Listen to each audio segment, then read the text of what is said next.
Hi, I'm Steve Jackson. My wife Charity's running the camera, and we're trying to start a little way to add to how churches do youth groups today. We're starting a little ministry called Psalm 78:4, and what we're attempting to do is kind of look at how church is doing youth groups and what we can add to that.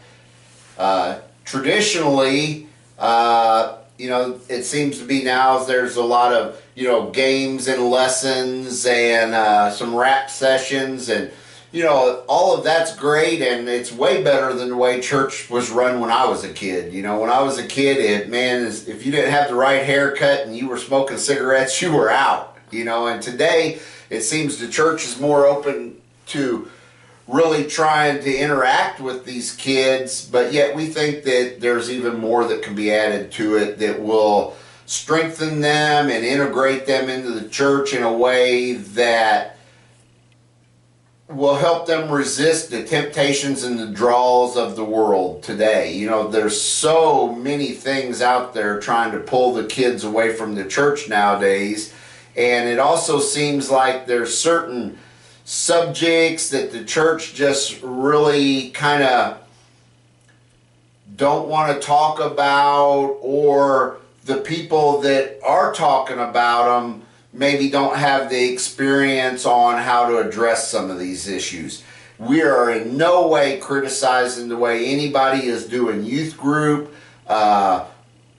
Due to mine and Charity's personal experience, we believe we have something to add to that experience and to benefit these kids so that the things that they see in the world, maybe we can demystify some of the draw of that. Having both been out in the world and not getting saved till later in life, we got to see firsthand really what the world had to offer.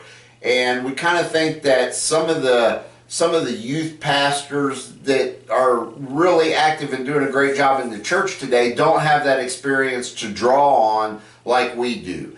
And so what we want to do is kind of put together ideas and things that can add to that experience. We also think that there's a great wealth in the church that is untapped. It seems like children know their parents, they know a few of their parents' friends, and they have kind of a familiarity with a lot of the people in the church, but it don't seem to be that they're integrated as deeply into the church and to the church life.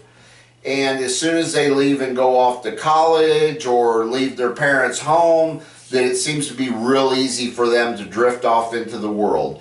And God has a plan, and these kids can always come back and be forgiven and become a part of the church. But what we're trying to get across is sometimes we don't have to lose them in the first place. And so to keep more kids grounded in the church and to make relationships within the church that can last a lifetime. So what we're going to do on our Facebook is we're going to put videos and blogs, and we're also going to start a couple little programs that maybe can just be a resource to add to the current youth group climate. Just, another arrow in the quiver. So thanks. We'll get back to you soon.